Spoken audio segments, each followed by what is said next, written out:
જીર્ણોદ્ધારનો કાર્યક્રમ યોજાયો હતો। પ્રાણ પ્રતિષ્ઠામાં કાર્યક્રમની શરૂઆત માતાજીની શોભાયાત્રાથી કરવામાં આવી હતી અને મંદિરે જઈ ત્યાં પૂજા અર્ચના કરી અને પ્રાણ પ્રતિષ્ઠા કરી હતી। સાંજે મંગળા આરતી થયા બાદ ધ્વજારોહણ થઈ કાર્યક્રમ પૂર્ણ થયેલો હતો। ત્યારબાદ રાત્રે લોક ડાયરાનું આયોજન કરવામાં આવેલું હતું। આજના માતાજીના મંદિરનો ઇતિહાસ એવો છે કે કેટલાક સમય પહેલાં ગામમાં માતાજીનો મઢ હતો, ત્યાંથી 16 લોકો ચાંદીની પ્રતિમા માતાજીની ચોરી જાય છે અને હાલમાં જે મંદિર છે તે જગ્યાએ લાવે તેઓ આંધળા થઈ જતા ત્યાં પ્રતિમા મૂકી દે છે અને પ્રતિમા મૂકી દેતા તેઓ દેખતા થઈ જાય અને એ ભાગી છૂટે છે। ત્યારબાદ માતાજી જે માતાજીની સેવા કરતા હોય છે તે ચિતા ભગતને સ્વપ્નમાં આ તમામ હકીકત જણાવે છે અને તેમને કહે છે કે જે જગ્યાએ છે ત્યાં તમને ફૂલની ઢગલી દેખાય ત્યાં મારી સ્થાપના કરજો। સવાર થતાં ચિતા ભગત ગામના આગેવાનો તથા એમના સાથી મિત્રોને લઈને સ્વપ્નમાં દેખાતી જગ્યામાં જાય છે તો ત્યાં ફૂલની ઢગલી હોય છે અને ત્યાં માતાજીનું નાનું એવું મંદિર બનાવે છે।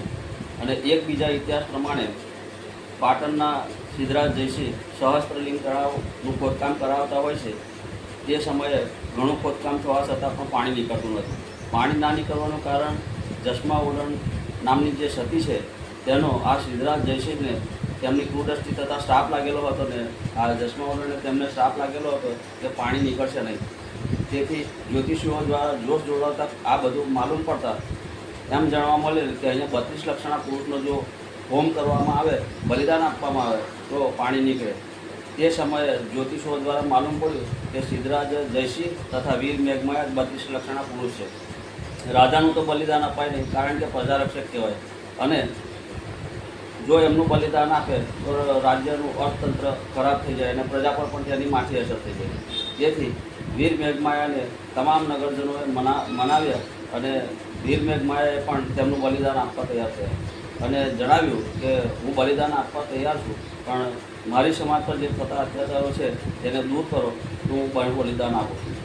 અને તે સમયે તાંબાના પત્ર પર લેખ લખી લીધેલા અને વીર મેઘમાયાની જે જાતિ પર છે તેમની પાછળ ઝાડુ બાંધવામાં આવતું, આગળ ચૂંટણી લટકાવવાથી અને ગામમાં એમનો પ્રવેશ નહોતો।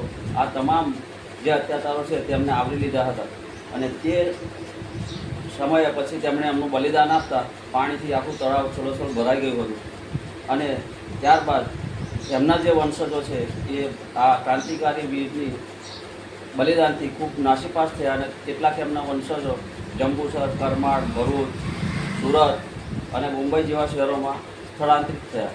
તે સમયે એક ભાઈ જંબુસર આવ્યા અને બીજા એક ભાઈ કરમાળ રહ્યા હતા અને આ કરમાળમાં જે ભાઈ રહ્યા ત્યાં ગામના 1 કિલોમીટર ગામથી દૂર રહેતા હતા। ત્યાં તે સમયે આ માતાજીનું મંદિર હતું। સમય એનું જીર્ણોદ્ધાર થતો થયો અને ગામના છોકરાઓ ભણી ગળી આગળ વધ્યા તો તેમને એવું લાગ્યું કે આપણે માતાજીનું મંદિરનું જીર્ણોદ્ધાર અને નવું મંદિર બનાવવું જોઈએ। તેથી તેઓએ એક માણેક માતા કમિટી બનાવી અને આ મંદિરનું કાર્ય સારું કર્યું। શ્રાવણ મહિનાની 8મે માતાજીની જગ્યાએ આ ખાતમુહૂર્ત કરવામાં આવ્યું હતું અને ચૈત્ર મહિનાની 8મે માતાજીનો આ કાર્યક્રમ મંદિરનો પૂરો કર્યો। કાર્યક્રમની રૂપરેખામાં આ તમામ સાંજે ડાયરાનું આયોજન કરવામાં આવ્યું હતું અને અહીં જંબુસર તથા આમોદ તાલુકાના ધારાસભ્ય શ્રી ડી કે સ્વામી સાહેબ, કાવી કંબોયના મહંતશ્રી તથા કસાદ ગામના મહંતશ્રી જેઓ કેસડી ગુરુ ગાદીના ગુરુ છે તેઓ પણ આલમધામ કસાબના ગુરુ મનસુખદાસ બાપુ પણ હાજર રહ્યા હતા। ભીલાપુરના પાબલ બાગાની જગ્યાના જે મહાન છે અને હાલ જેઓ ગોધરા રહે છે તે લાલદાસ બાપુ પણ હાજર રહ્યા હતા। ગામના તમામ આગેવાનો, સરપંચ,